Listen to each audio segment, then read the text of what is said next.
প্রথমেই শ্রদ্ধাভরে স্মরণ করছি শহীদ রাষ্ট্রপতি জিয়াউর রহমান ও আপসীন দেশনেত্রী বেগম খালেদা জিয়াকে। বাংলাদেশের মোট জনসংখ্যার 50.58% নারী, প্রায় 90.42 মিলিয়ন। মোট জনসংখ্যার 28.36% এর বয়স 0 থেকে 14 বছরের মধ্যে। আমি স্কুল শিক্ষার্থী থাকা সময় আমার একজন শিক্ষিকা ছিলেন। তার শিশুকন্যাকে বাসায় একা রেখে তিনি প্রাইভেট টিউশন শিক্ষকতা করতে যেতেন স্কুল আওয়ার্সের পরে। শিশুটি অত্যন্ত বিরল ছিল। সে হয়তো নিজেই নিজের খেয়াল নিত। একদিন মিসকে আমরা আমাদের যানবাহনে তার বাসায় পৌঁছাতে যাই। আমার এখনো মনে পড়ে সেই শিশুটির চোখ যখন সে জানালার গ্রিল ভেদ করে আমাদের দেখতে চাইছিল। দেখছিল তার পরম প্রিয় মা তার জরুরি কাজ সেরে ঘরে ফিরছেন কিনা। শত ক্লান্ত হলেও তিনি আদরে সযত্নে শিশুকে কাছে টেনে নেবেন। দিবা পরিচর্যা কেন্দ্রবিহীন স্থানগুলিতে এটি বাস্তবতা। হয়তো পরিস্থিতির কিছুটা উন্নতি হয়েছে, কিন্তু সংসারের খরচ চালাতে হিমশিম চাকুরিরতা মা এক্ষেত্রে নিরুপায়।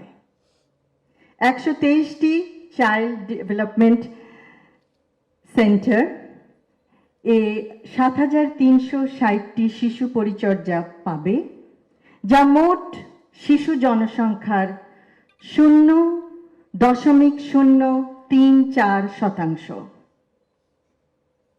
নিষ্ঠা ও প্রত্যয় থাকা সত্ত্বেও মা যেমন নিশ্চিন্তে কাজে মনোযোগ দিতে পারবেন না, তেমনিভাবে শিশুটিও আর্লি চাইল্ডহুডের জন্য প্রয়োজনীয় অনেক অ্যাক্টিভিটি থেকে বঞ্চিত। সে সমবয়সীদের সাথে খেলা করতে পারবে না, সর্বোপরি সুস্বাস্থ্য অর্জনে বঞ্চিত হবে। ছোট্ট মেয়েটি পরে উন্নত চিকিৎসা পেয়েছে, কারণ সে মানসিকভাবে একটু বিপর্যস্ত ছিল। পরে উচ্চতর শিক্ষা লাভ করে সে এখন প্রতিষ্ঠিত। কিন্তু শৈশবের এই স্মৃতি নিশ্চয়ই তার জন্য ভয়াবহ। যেই সময়ে তার সমবয়সীদের সাথে খেলাধুলা করার সময়, বিভিন্ন আর্লি চাইল্ডহুড ডেভেলপমেন্টের অ্যাক্টিভিটি করার সময়, সেই সময় হয়তো কখনো তার খিদে পেয়েছে, কখনো ভয় পেয়েছে, শেষ পর্যন্ত ক্লান্ত হয়ে ঘুমিয়ে পড়েছে মা বাবার অপেক্ষায়। ইনশাল্লাহ মানসম্মত সার্বজনীন প্রাক প্রাথমিক শিক্ষার সুযোগ আর্লি চাইল্ডহুড ডেভেলপমেন্ট করার মাধ্যমে শিশুর জ্ঞানভিত্তিক ও সামাজিক বিকাশ শক্ত ভিত্তির উপর গড়ে উঠবে। আমি আজ ধন্যবাদ জানাতে চাই সকল কেয়ার গিভার মা বোনদের তাদের মানবিক এবং অত্যন্ত কঠিন কাজের জন্য। অন্য মা বোনদের শিশুদের পরম স্নেহ যত্নে তারা বড় করছেন। তারা আছেন বলেই অনেক মা বোনেরা স্বাচ্ছন্দ্যে নিশ্চিন্তে চাকুরি ক্ষেত্রে যোগদান করতে পারছেন। শিশুরা নিরাপদ পরিবেশে বেড়ে উঠছে।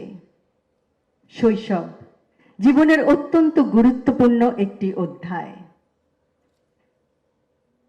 এই সময়েই বিভিন্ন জিনিসের ভিত্তিপ্রস্তর স্থাপিত হয়। দিবা পরিচর্যা কেন্দ্র শুধু নিরাপদে থাকার স্থান নয়, দেশের ভবিষ্যৎ গড়ার সহায়ক।